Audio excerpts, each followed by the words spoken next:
Oi, eu sou o Daniel Barra e eu tô aqui para falar sobre o que é microperformance. A primeira vez que eu ouvi esse nome foi da boca do artista brasileiro Flávio Pons, que mora na Holanda desde os anos 70.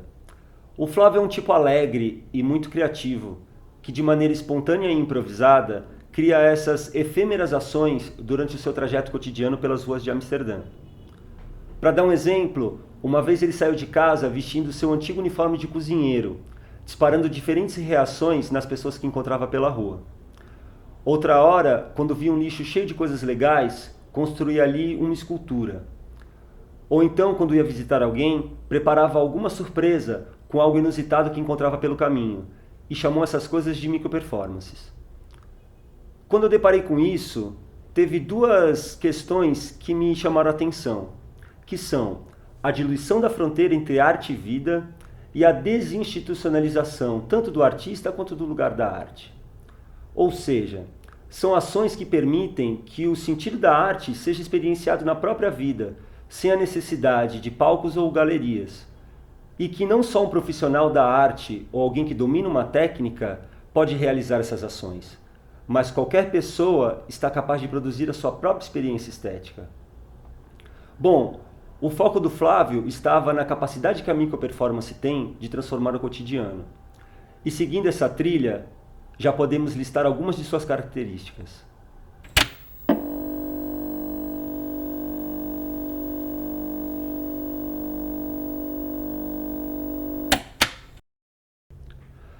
O que mais me inspirou nessa história é que o Flávio estava fazendo da sua própria vida um processo artístico. Do ponto de vista de um artista, ele não estava atendendo a nenhuma demanda do mercado da arte. E do ponto de vista de um cidadão comum, ele não estava totalmente investido numa vida utilitária focada em objetivos práticos. O que ele estava fazendo é transformando o seu cotidiano num grande processo criativo, um laboratório de novas maneiras de viver o mundo, sugerindo para a gente que nós precisamos talvez sermos mais cuidadosos com as nossas ações e mais alinhados com o aqui e agora, que é coisa que a gente sempre soube, mas que raramente consegue pôr em prática. Resumindo, no caso do Flávio, a gente encontra um exemplo de uma postura de vida afirmativa, que brota de um profundo desejo à própria existência, sendo criativos com o nosso próprio corpo, o corpo da nossa cidade, com os encontros, as pessoas, os lugares e as tarefas diárias. E eu pergunto, estamos dispostos a fazer do nosso cotidiano um processo criativo?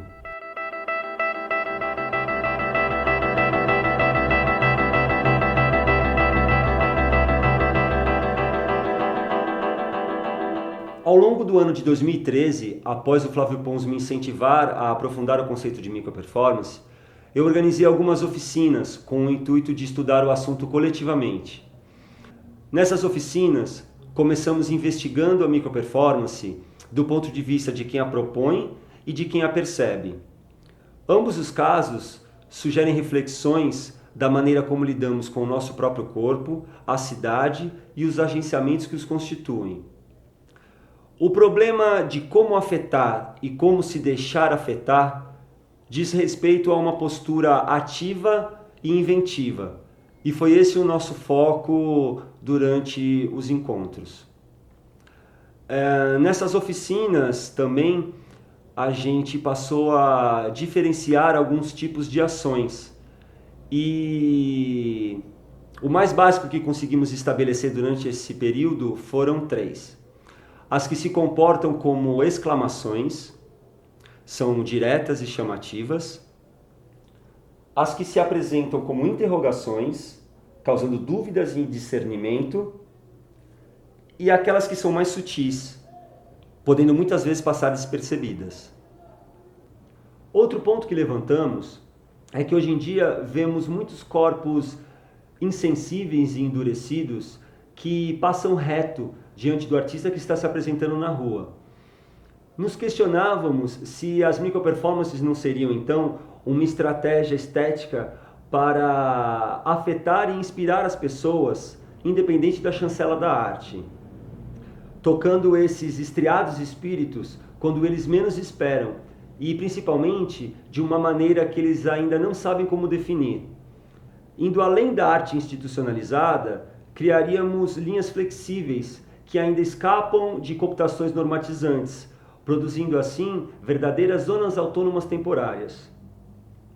E a pergunta geral que parava nesses encontros era: como reinventamos a relação com o nosso corpo, a cidade e a arte de um jeito mais sensível e menos formal?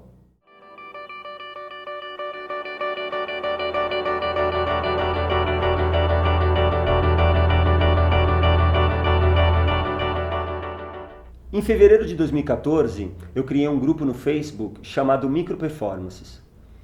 Nesse grupo tem um detalhe que é muito interessante apontar. É que as pessoas estavam publicando uma porção de vídeos e imagens relacionadas, mesmo sem ter lido nada sobre a definição de microperformance que havia sido desenvolvida desde as oficinas.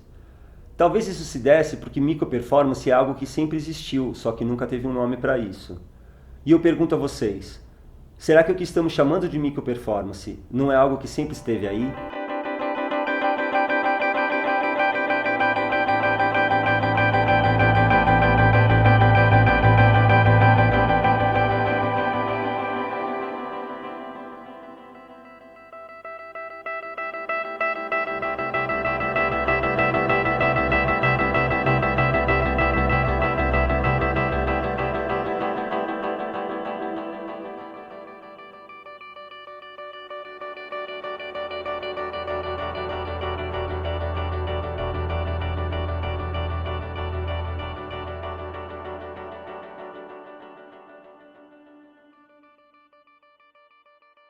Foi a partir da criação desse grupo, analisando a grande quantidade de imagens publicadas, que atualizamos a lista de características de uma microperformance.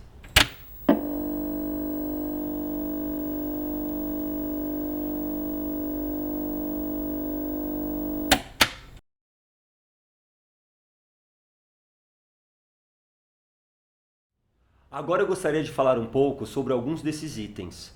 Por exemplo, 1.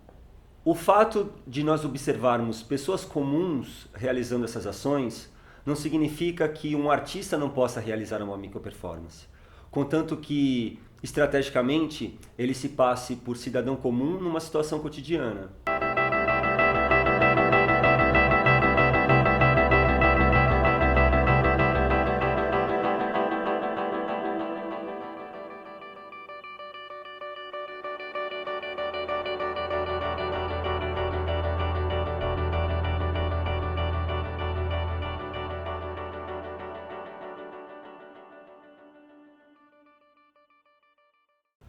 2. Dizer que são espontâneas não significa que uma ação não possa ser minimamente planejada. O que é importante saber é que, no momento em que acontece, uma microperformance está em pleno devir, funcionando como tática, onde o improviso e a conexão com o momento são constituintes da ação. 3. A questão da efemeridade nos leva a pensar sobre a duração das ações, o que não significa que uma microperformance deva ser curta. O que é importante, mais uma vez, é a experiência que acontece no momento presente da ação, sem a ideia de reprodução. Concluindo essa análise, para evitar pragmatismos desnecessários, vale alertar que esses itens citados são coeficientes variáveis. Isso significa que são graus subjetivos que variam de pessoa para pessoa e de caso para caso. Sendo assim, o conceito de microperformance sempre vai variar conforme a cultura, a época e a subjetividade individual de cada um. De todo modo, as bases estão definidas. E eu deixo uma pergunta: como diferenciar uma microperformance de um simples hit da web? Com o desejo de aprofundar cada um desses temas e também de ampliar o conceito de microperformance, eu dei início à plataforma de pesquisa e criação em microperformance, um espaço de compartilhamento que vem sido organizado através do site microperformance.org, onde qualquer pessoa interessada em colaborar pode interagir, trocar e compartilhar. Foi junto com outros colaboradores da plataforma que nós chegamos à conclusão de que as microperformances que mais nos interessavam eram as que provocavam uma fissura em alguma normatividade. Inspirados no conceito de levante, de um cara muito interessante chamado Hackenbey, nós introduzimos o coeficiente de nome fissura na lista de características de uma microperformance. O que estamos chamando de fissura nada mais é do que uma abertura, uma falha ou uma provocação que possibilita o aparecimento de algo novo.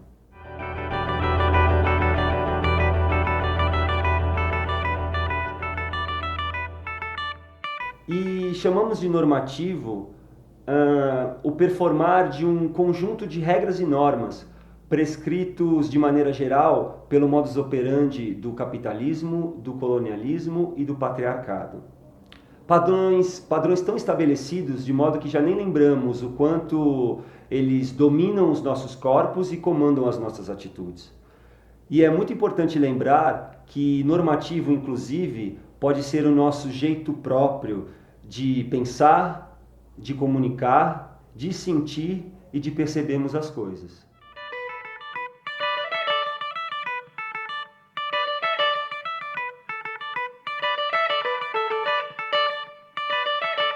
Portanto, o coeficiente fissura é o que desestabilizaria o senso comum e os padrões normatizantes, despertando as pessoas para outras reflexões, propondo, quem sabe, a produção de novos valores. Minando aqui e ali, sem serem capturadas pelos dispositivos de poder, as microperformances passam quase que invisivelmente pela sociedade do espetáculo. Vão operando uma transmutação constante, de dentro para fora, conseguindo gerar experiências de pico na conquista de novos modos de sentir e viver intensamente. E a provocação que eu lanço aqui é a seguinte: o que em cada um de nós é preciso ser fissurado? O que há de preconceito e o que há de modelos reproduzidos em nós mesmos? Como reconhecê-los e de que maneiras reconstruímos isso? Existe uma dúvida recorrente nas oficinas que eu organizo, que é relativa ao prefixo micro da palavra microperformance. Se performance tem a ver com a linguagem da performance arte, que explora a performatividade dos corpos e suas respectivas relações, o micro teria a ver apenas com tamanho? No discurso do Flávio Pons, por exemplo, é interessante entender que para ele, micro tem o sentido de seminal, onde essas ações são como sementinhas, que a partir do momento em que são jogadas no mundo, os encontros darão conta de desdobrá-las em inúmeras consequências que estão para além do controle de quem as produziu.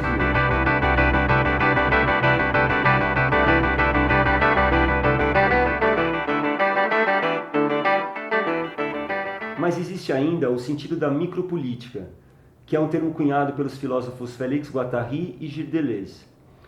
Passando de um modo bem geral, se para esses filósofos o macro é uma instância de conservação que reproduz formalidades através de relações institucionalizadas e burocratizadas, como por exemplo a política partidária ou o mercado da arte, de outro lado, o micro é o criativo, aquilo que antecede esse macro. É a realidade necessária para que esse macro se forme e se sustente, como um churrasco entre amigos, por exemplo. Portanto, o micro implicaria numa relação direta e sensível entre as pessoas e as coisas. Algo que não precisa de mediação, autorização de instituições ou um representante legal. Em outras palavras, a natureza do macro é expressiva e formal, e a do micro é intensiva e caótica. O micro se dá no campo afetivo, sensorial e inventivo, que é o campo das intensidades, enquanto que o macro se dá no campo expressivo das formalidades e das réplicas.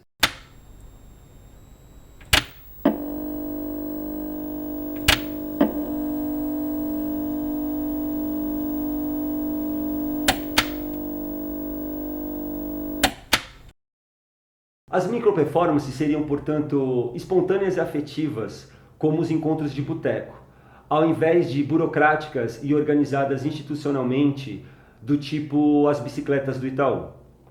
Porém, não se trata de uma guerra entre macro e micro, pois ambos precisam conviver juntos, inclusive no nosso próprio corpo. Mas é importante saber quem sustenta quem e nos mantermos conectados a essa dosagem. Ou seja, nos mantermos com o desejo unido à multiplicidade de devires, para não empacarmos nas formas duras que criamos para nos organizar e assim remanejarmos as macro-relações através dos micro-interesses. Bom, e é dessa formalidade precária da microperformance que nasce a dificuldade em articular essa prática com as necessidades das instituições artístico-culturais.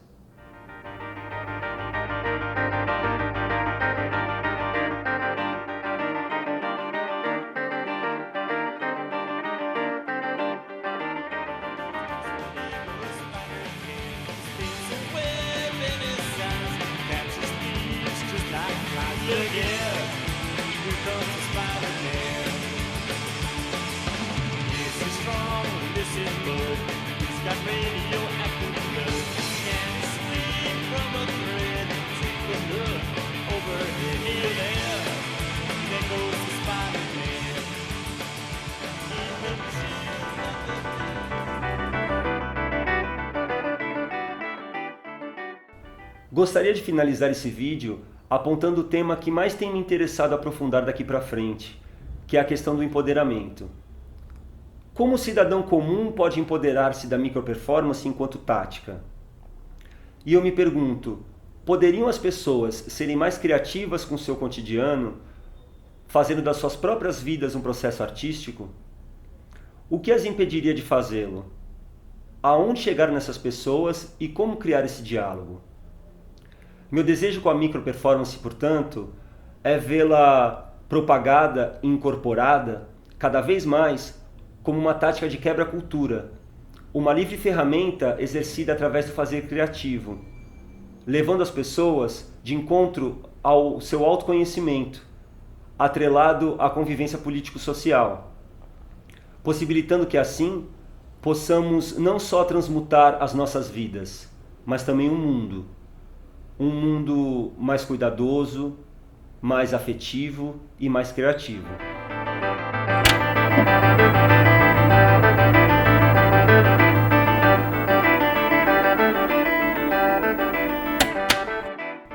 Para finalizar, espero que tenha ficado claro o que é microperformance. Lembro que esse vídeo foi feito para que apenas os assuntos mais básicos fossem apresentados de maneira simplificada. E que através da plataforma de pesquisa existem também outros colaboradores aprofundando não só esses temas, mas também outros pontos de vista e outras diferentes questões. É por isso que gostamos de dizer que microperformance é um conceito em constante construção, aberto a colaborações.